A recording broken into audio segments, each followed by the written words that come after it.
할렐루야. 오늘도 말씀 속에서 우리를 찾아오신 하나님 만날 수 있기를 축복합니다. 아침에 출근해서 일과처럼 습관처럼 하는 것이 커피를 내리는 일입니다.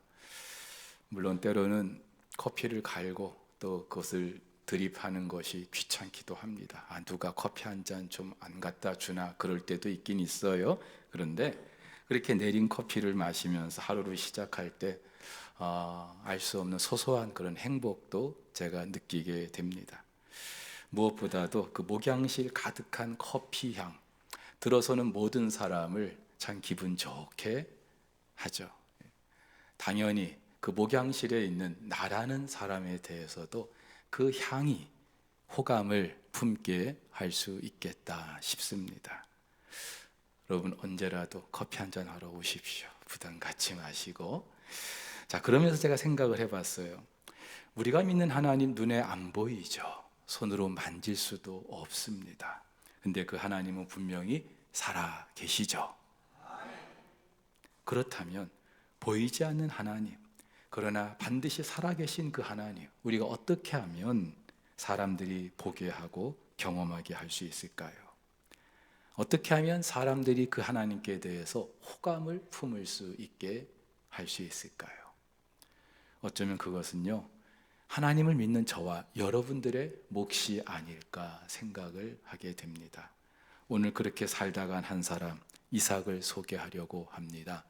창세기에는 아브라함, 이삭, 야곱, 요셉 모두 4명의 족장 이야기를 기록하고 있어요. 근데 이 4명의 족장 가운데 그 지면이 가장 적은 사람이 이삭이에요. 다른 족장들은 10장이 다 넘어요. 그런데 이삭은요, 아무리 끌어모아도 한 2-3장밖에 되지 않아요. 그 정도로 사실 존재감이 없었다라고 말할 수 있겠죠. 실제로 다른 족장들에 비하면 이삭은요, 큰 굴곡 없이 그렇게 비교적 순탄하게 살았던 사람이기도 합니다. 그런데요, 어쩌면 이삭이야말로 오늘 설교의 제목처럼 향기처럼 바람처럼 살다간 사람이 아니었을까 싶습니다. 오늘 본문은 이삭이 그 가나안 땅에서 거부가 됐어요. 큰 부자가 됐어요. 그러자 그 땅의 왕 아비멜렉이 찾아와서 화친 조약을 맺는 걸 다루고 있습니다. 이 아비멜렉이라는 것은 고유명사가 아니라 가나안 블레셋의 왕을 일컫는 말이에요. 아말렉의 왕을 아각이라고 하듯이, 애굽의 왕을 바로라고 하듯이. 자, 그런데 당시 이 블레셋은 그 가나안의 아주 강대국 중에 하나였어요. 근데 그 나라의 왕이 일개 한 부족의 족장에 불과한 이삭을 찾아와서 화친을 청하고 있다. 뭔가 좀 이상하지 않습니까? 그 이유가 뭘까요? 오늘 본문을 보면은요, 그 아비멜렉이 이삭을 가리켜 이렇게 말해요. 여호와께서 너와 함께 계심을 우리가 분명히 보았다. 또 너는 여호와께 복을 받은 자다. 당시 아비멜렉은 여호와 하나님이 누구인지 잘 모르는 사람이었어요.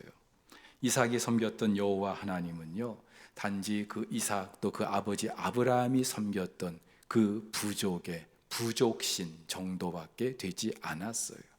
근데 이 아비멜렉의 입에서 너희가 섬기는 그 여호와 하나님이 너와 함께 계심을 내가 분명히 보았다. 너는 그 하나님께 복을 받은 사람이다. 이렇게 고백하고 있단 말이에요. 한마디로 너희 하나님이 참 하나님인 것 같다. 이런 말 아니겠어요? 여러분, 여리고 성의 기생 라합이 2명의 정탐꾼에게 뭐라고 말합니까? 너희 하나님 여호와는 위로는 하늘에서도 아래로는 땅에서도 하나님이시다. 자, 그렇다면 도대체 오늘 이 아비멜렉이 왜 이삭에게 이렇게 말하고 있는 걸까요? 어떻게 그럴 수 있었을까요? 살면서 사람들로부터 내가 좋은 평판을 받는 것 참 중요한 일이죠. 특별히 가장 가까운 가족 또는 교회 공동체 사람들로부터 그분 하면은 다들 입을 모아서 칭찬해 줄 수 있다면, 그냥 가식이 아니라 정말로 마음 우러나오는 칭찬을 해줄 수 있다면 얼마나 귀한 일입니까? 그만큼 제대로 살고 있다는 증거 아니겠어요? 근데 더 중요한 거는 믿지 않는 사람들로부터 하나님의 사람으로 내가 인정을 받는 거예요.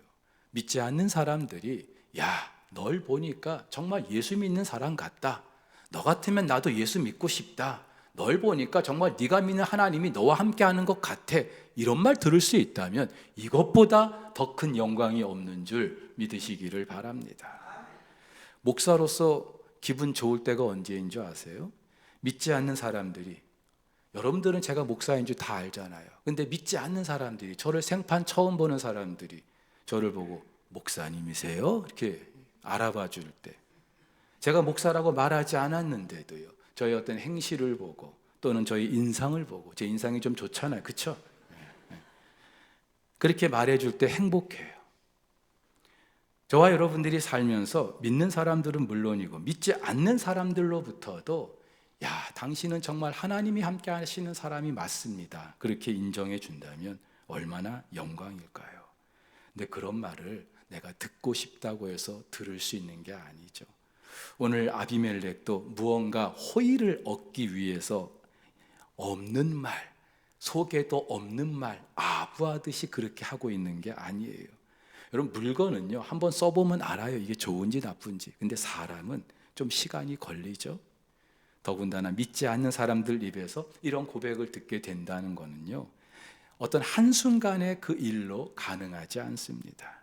오늘 이삭이 블레셋 왕으로부터 이런 고백을 듣게 된 이유가 뭘까요? 그것은 한마디로 그 하나님을 향한 이삭의 믿음 때문인 줄 믿습니다. 오늘 우리가 읽진 않았는데 본문 1절을 보면 이렇게 기록해요. 아브라함 때 첫 흉년이 들었더니 그 땅에 또 흉년이 들었다.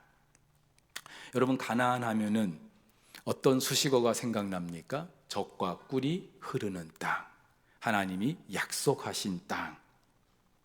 근데 하나님이 약속해서 이 가나안에 왔는데 아브라함이 오자마자 그 가나안에 큰 흉년이 들었어요. 젖과 꿀이 흐른다는 땅인데 흉년이 들었어요. 좀 어울리지 않잖아요, 그렇죠? 그런데 이삭 때 또 흉년이 든 거예요. 아니, 하나님이 가라고 해서 왔는데, 그리고 하나님이 약속했는데, 그러면은 사시사철 정말로 늘 풍족하게 살아야 되는데 그렇지 않았던 거예요. 여기서 우리 그리스도인이 한 가지 반드시 유념해야 될 대목이 있는데요, 그것은 약속의 땅에도 흉년이 든다는 사실이에요. 예수 믿으면 그 어떤 어려운 일도 없고 만사 형통하고 그렇게만 생각하시면 오산이라는 거예요. 여러분, 예수 믿어도 인생의 흉년 만날 수 있습니다. 아멘을 못 하시겠죠? 예, 당연하죠. 예. 그런데 사실이거든요. 다니던 직장에서 실직 당할 수 있어요. 잘 되던 사업 부도날 수 있어요. 야, 반드시 합격할 거야 했는데 낙방할 수 있고요. 어느 날 그토록 건강했는데 암 선고 받을 수 있어요. 근데 중요한 것은 이런 상황을 받아들이고 타개해가는 방법이에요.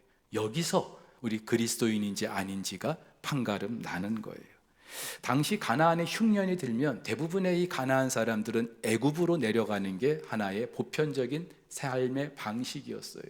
가나안은 1년에 한 2차례밖에 비가 안 와요. 근데 애굽은 그 나일강을 중심으로 수량도 풍성하고 또 아주 비옥한 충족지가 형성되어 있기 때문에 사시사철 가뭄이란 걸 모르고 지냈던 땅입니다. 그래서 아브라함도 흉년이 들자 지체 없이 그 애굽으로 내려갔고요. 그리고 이 흉년이 들 때 애굽으로 내려가는 것은 가나안 사람들의 보편적인 삶의 방식이었어요. 그래서 이삭도 별 생각 없이 흉년이네, 애굽 가야지 그랬을 거예요. 근데 이때 하나님이 이삭에게 나타나셔요. 애굽으로 내려가지 말라고요. 왜 그랬을까요? 여러분, 어쩌면 이 애굽이라는 곳은 하나님 대신으로 우리가 생각할 수 있는 그런 대명사예요. 살면서 좀 힘들어요, 어려워요, 그럴 때마다 찾을 수 있는, 하나님 대신에 찾을 수 있는 그 무엇, 더 좋은 직장을, 더 많은 돈을, 그리고 더 넓은 인간관계를 우리가 추구하는 이유, 그것이 내 삶의 성공을 보장해 준다라고 생각하기 때문이죠. 그게 애굽인 거예요. 물론 하나님도 때로는 그런 상황으로 우리를 인도하셔요. 그런 환경을 우리에게 열어주시기도 하셔요. 근데 여러분 잘 알잖아요. 여러분 경험해 봐서 알잖아요. 그게 하나님의 복이라고 우리가 생각하는데 역설적으로 그것 때문에 하나님을 잊어버릴 때가 있어요. 하나님을 떠나버릴 때가 있어요. 그렇지 않아요? 그 순간은 하나님 감사합니다, 나에게 복을 주셔서 고맙습니다 라고 하지만 그것이 시간이 지나면서요, 하나님의 은혜인 것은 까마득하게 있고 내가 잘나서 그런 줄 알고 또 그것이 내 삶을 책임져 주는 줄 알고 하나님을 까마득하게 잊어버려요. 하나님을 떠나기도 하는 거예요. 성경이 우리에게 말해주고 있고 저와 여러분들의 삶에서도 분명히 증거되는 거예요. 누구라도 그럴 수 있어요. 하나님이 좋아하실까요? 그런 환경을 우리에게 허락하실까요? 무엇보다 이 가나안은요, 당신의 백성들이 살아내야 될 단순한 거주 공간이라는 그런 개념보다도 더 큰 영적인 의미가 있는 곳이에요. 가나안은 아브라함이 임의로 자기가 선택한 땅이 아니에요. 갈대아 우르에 있는 이 아브라함을 하나님이 택하셔서 너 내가 지시하는 땅으로 가, 그래서 온 것이 바로 이 가나안 땅이에요. 그냥 하나님께서 대충 그래 너 여기 살면 좋겠네 해가지고 대충 주신 땅이 아니에요. 하나님의 계획 속에, 섭리 속에 당신의 택하신 그 아브라함과 그 후손이 살게 될 땅으로 이 가나안을 주신 거예요. 근데 하나님이 약속하신, 하나님이 허락하신 그 땅에 좀 흉년이 들었다고 못 살겠네 하면서 그 애굽을, 그 가나안을 떠난다? 이것은요, 그 땅을 주신 하나님을 향한 그 신뢰를 놔버리는 거죠. 그 하나님에 대한 신앙을 포기하는 거예요. 그래서 지금 하나님은요, 너 가나안을 떠나지 마. 왜? 이 땅은 내가 너에게, 네 아버지 아브라함에게 약속한 땅이지 않니? 내가 책임져 줄게. 그 말씀이거든요. 감사하게도 이삭은 그 말씀에 순종합니다. 근데 여러분, 여기서 참 우리가 이해가 안 되는 게 있어요. 여러분이 이삭이라면 알겠습니다, 두 말 않고 순종할 수 있겠습니까? 이삭에게는 딸린 식솔들이 있어요. 한 가정의 가장으로서 이 흉년의 때에 내가 어떤 선택을 하는가에 따라서 우리 식솔들이 굶어 죽을 수도 있는데 그 하나님 말씀 한마디에 알겠습니다 하고 이 가나안 땅에 남아있는 게 이게 과연 쉬운 일이었냐고요. 이 이삭에게는 아무런 갈등도 없이 고민도 없이 그냥 기계적으로 그렇게 순종을 했을까요? 근데 중요한 것은 그렇게 순종한 결과 흉년이 들었던 그 해에, 흉년이 들었던 그 땅에서 이삭이 100배의 수확을 얻게 된 줄 믿으시기를 바랍니다. 여러분, 이삭은 농사에 익숙하지 않은 유목민이에요. 더군다나 이 지금 그랄 땅이 어떤 곳인지 그 토질도 제대로 알지 못하는 이주민이에요. 근데도 씨를 처음 뿌렸는데 그 해에 100배의 수확을 얻었다? 여러분, 이건 놀라운 일이죠. 재수가 좋은 겁니까? 운이 좋은 겁니까? 아니죠. 누가 하신 일이에요? 하나님이 하신 일이에요. 하나님이. 과연 하나님이 온 우주 만물의 주인이심을 분명히 보여주시는 거죠. 중요한 거는요, 아비멜렉이 이걸 봤다는 거예요. 이삭 본인도 경험을 했지만 아비멜렉이, 오늘 본문에는 기록이 되어 있지 않습니다만 어쩌면 이 아비멜렉은요, 이삭이라는 사람이 어떤 사람인지, 그리고 다들 흉년인데 애굽에 가지 않고 왜 이쯤 이 땅에 남아 있는지 분명히 알았을 거예요. 이삭이 섬기는 그 하나님 여호와, 그 하나님께서 떠나지 말라고 하셨기 때문에 이 땅에 머물러 있나 보다라고 생각을 했을 거예요. 그런데 그 하나님 말씀에 순종을 했는데 그 결과가 어떻게 지금 드러나고 있는지 아비멜렉이 직접 본 거예요. 서울 그 높은 뜻 숭의교회를 섬기셨던 김동호 목사님이 한 번은 설교 시간에 그 성도들에게 우리 그리스도인들은 정직하게 살아야 된다라고 말씀을 하셨대요. 근데 그때 그 성도들 중에 30대 젊은 분들이 이 소프트웨어를 개발해서 이렇게 판매하는 그런 사업을 시작했는데, 마침 중국의 어느 회사와 당시 10억 원 규모의 큰 계약을 하게 되었어요. 여러분, 지금 뭐 10억 원 큰 돈 아닐 수 있지만 그 당시만 해도 10억 원은 엄청난 돈이거든요. 근데 그러니까는 그 계약을 하느냐 마느냐, 이거는 이분들의 회사가 그 사활이 걸린 일이에요. 근데 그 중국 회사에서 내가 너희와 계약해 줄 테니까 커미션을 좀 달라, 뒷돈을 달라 요구한 거예요. 그 당시만 해도 그런 일들이 비일비재했잖아요. 보통 사람 같으면은요, 그 큰 계약 앞두고 그 커미션 달라고 하는데 주죠. 그래야 계약을 성사시킬 거 아니에요. 근데 이 목사님의 설교를 들은 이분들, 그 뒷돈 주는 걸 거절했다고 합니다. 당연히 계약도 취소가 됐겠죠. 사업도 쫄딱 망했답니다. 그러니 그 목사님 마음이 얼마나 힘들었겠어요. 당신이 설교 시간에 말을 했고 그 말을 듣고 순종하느라고 사업이 망했으니 얼마나 힘들었겠습니까? 그런데요, 그 일이 있고 나서 얼마 후에 우리나라 최고의 기업에서 이 소식을 들은 거예요. 어떤 얼떨결에 들은 거예요. 그러면서 이분들에게 투자하겠다고. 왜요? 이 친구들이라면 우리가 마음껏 투자해도 괜찮겠구나. 여러분, 세상 사람들도 다 알고 있는 거예요. 사랑하는 우리 성도 여러분, 하나님은 이런 분인 줄 믿으시기를 바랍니다. 하나님은 살아계셔요.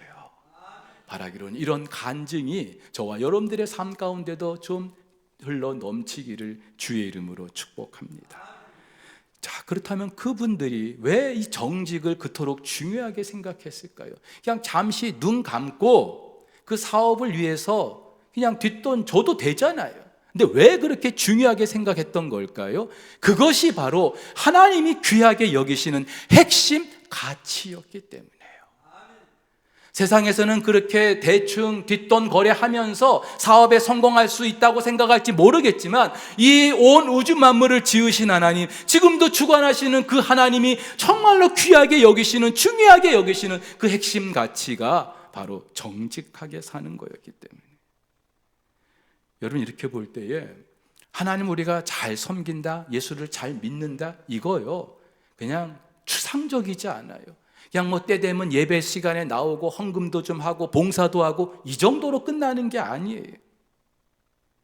사실 이 정직이라는 거 세상 사람들도 귀하게 여기는 가치 맞죠. 근데 쉽지 않죠. 그래서 대부분의 세상 사람들은요, 그게 중요한 줄 알지만, 귀한 줄 알지만 그렇게 살면은 손해본다고 생각하기 때문에 그저 박물관 속에 한 전시물처럼만 그렇게 여기고 있는 거예요.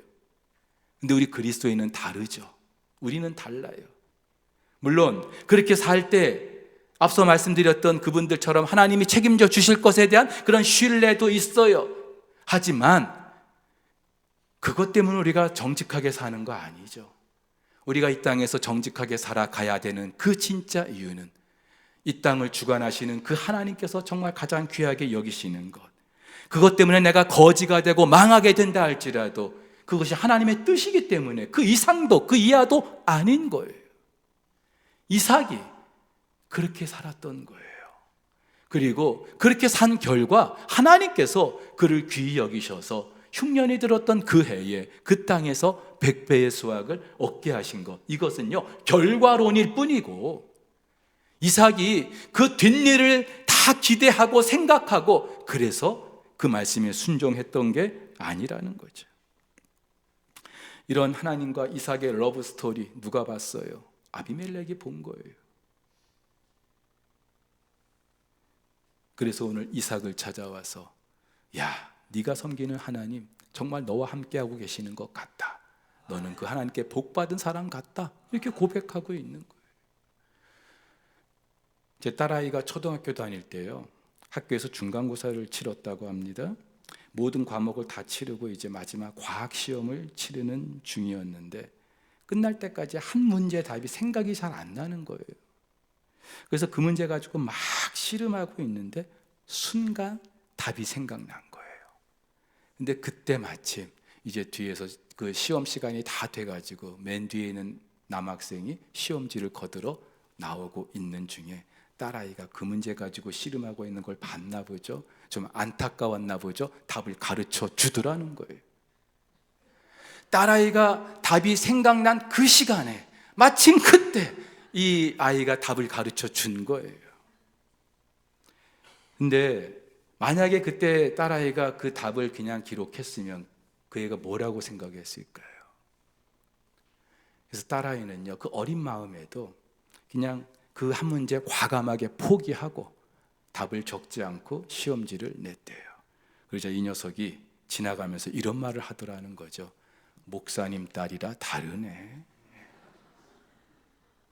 저는요, 그 말을 딸아이한테 듣고 등골이 오싹해지는 걸 느꼈어요. 만약에 뭐 딸아이가 가르쳐줘서 기록한 거 아니라 할지라도 그냥 그 답을 받아 적었다면 이 녀석이 뭐라고 생각했을까요? 목사 딸도 별 수 없네 뭐. 저는 그래서요, 뭐 초등학교 과학시험 한 문제, 그거 정도예요. 근데요, 저는 그렇게 한 문제 포기해 준 그 딸아이가 참 자랑스럽고요. 여러분, 우리 삶에 목사님 저도요, 앞으로 그런 상황이 있으면 저도 그런 선택할 수 있어요. 근데 이런 선택은요, 지금 가장 내 삶의 작은 그런 영역에서 정말 별거 아닌 것 같은 것에서 하나님께서 귀히 여기시는 것을 내가 우선으로 여기면서 선택을 해 나갈 때에 이것이 쌓이고 쌓여서 우리는 더 큰 선택을 할 수 있는 줄 믿으시기를 바랍니다. 자, 그런데 하나님을 향한 이삭의 믿음은 여기서 끝나는 게 아니에요. 아비멜렉이 이 이삭에게 그런 고백을 했던 또 하나 이유가 있는데, 이삭이 그렇게 부자가 됐어요. 그 땅 사람들이 경계하겠죠. 그리고 시기하겠죠. 그리고 싫어했어요. 심지어 그 이삭의 그 목자들로부터 그 아버지 아브라함 때 팠던 우물들을 빼앗는 거예요. 여기 유목민들에게 우물은요, 생존과 관련된 거예요. 근데 그 우물을 빼앗으려는 자들 앞에서 이삭이 보여준 행동이 무엇입니까? 양보하는 거였어요. 양보. 우물의 소유권을 넘겨주는 거예요. 그것도 한두 번도 아니고 몇 번씩이나. 있을 수 없는 일이죠. 자, 그러면 이삭은 도대체 왜 그랬을까? 천성이 남과 다투고 싶지 않고 싸우고 싶지 않은 그런 성품 때문일까? 그런 분들이 있잖아요. 그냥 다투는 게 싫어. 누구랑 갈등 관계 있는 게 싫어. 그냥 네 좋은 대로 해라. 이런 분들이 있잖아요. 근데 여러분, 그것도 정도가 있죠. 지금 이 우물 빼앗기면은 자기는 어쩌면은 망할 수 있어요. 자기 식솔들 다 굶어 죽게 할 수도 있다 이 말이에요. 한 가정의 그 부족의 대표로서, 족장으로서 어떻게 가만히 있을 수가 있겠어요. 그런데 이삭이 그렇게 했던 이유가 있죠. 당장의 그 우물보다도 더 중요한 게 있었던 거예요. 그게 뭐예요? 세속의 가치관이 판을 치는 상황에서 하나님 사람들이 살아가는 법, 그게 무엇인가를 보여주는 거예요. 세상 나라의 가치관이, 지배 방식이 판을 치는 이 세상에서 하나님을 믿는 사람들이 어떻게 사는지 그걸 보여주고 싶었던 거예요. 서로 싸우고 헐뜯어야 살아남는 그 세상 속에서 하나님 방법대로 살아가는 그 삶, 여러분, 이것은 그 아버지 아브라함이 먼저 보여준 적이 있죠. 그 조카 롯에게 자기가 삼촌 아니에요, 내가 먼저 선택할게, 그럴 수도 있었을 텐데 롯에게 그 선택권을 넘겼던 그 아브라함 때부터 나타났던 모습이기도 해요. 그리고 이것은 이 땅에서 하나님을 왕으로 섬기는 사람들의 삶의 방식이기도 하고요. 우리는 모두 하나님 나라를 고대하고 사모하고 있습니다. 그리고 그 하나님 나라는 장차 예수님의 재림과 함께 완성이 될 거예요. 근데요, 그 나라는 그 하나님을 왕으로 모시고 살아가는 저와 여러분들의 삶 속에서 이미 시작된 줄 믿으시기를 바랍니다. 하나님 나라는 이미 시작됐어요. 아직은 아니지만 우리는 그 중간 시기를 살고 있는 사람들이에요. 그렇다면 우리가 어떻게 살아야 될까요? 이미 시작된 그 하나님 나라의 백성으로 살아가는 거예요. 하나님 나라 백성으로 살아간다는 건 다른 게 아니에요. 이 세상 나라의 지배 방식이 있지만, 그러나 내 나라가, 내 하나님 나라의 왕이신 그분의 통치를 받는 거예요. 그분의 삶에 내가 굴복하는 거예요. 만약에 말로는 하나님의 백성이라고, 하나님 나라의 백성이라고 하면서도 삶 속에서는 여전히 이 삶의 가치관을 우선으로 여기고 있다면 우리는 아직 하나님 나라 백성이 아닌 거예요. 그리고 이거는요, 하나님을 모르는 세상 사람들도 잘하는 일이에요. 오늘 본문을 보세요. 아비멜렉이 이삭을 찾아와서 뭐라고요? 네가 섬기는 그 여호와 하나님이 너와 함께 계시는 걸 내가 어떻게 해요? 분명히 봤다. 분명히 봤다. 이삭이 믿는 그 하나님, 그 하나님을 섬기기 위해서 이삭이 지금 어떻게 살고 있는지 이 아비멜렉이요, 자세히 관찰해 봤다는 거예요. 소름 끼치지 않습니까, 여러분? 여러분 주변에 믿지 않는 불신자들, 여러분들 지금 그렇게 보고 있다는 것 아셔야 돼요. 물론 그들에게 잘 보이기 위해서 신앙생활 하는 거 아니에요. 하지만 예수 믿는다고 하면서 내가 어떻게 살고 있는지 말은 안 해도요, 보고 있어요. 자세히 보고 있어요. 우리 주님께서도 그렇게 말씀하시죠. 이같이 너희 빛을 사람 앞에 비치게 하여 저희로 너희 착한 행실을 보고 하늘에 계신 너희 아버지께 영광을 돌리게 하라.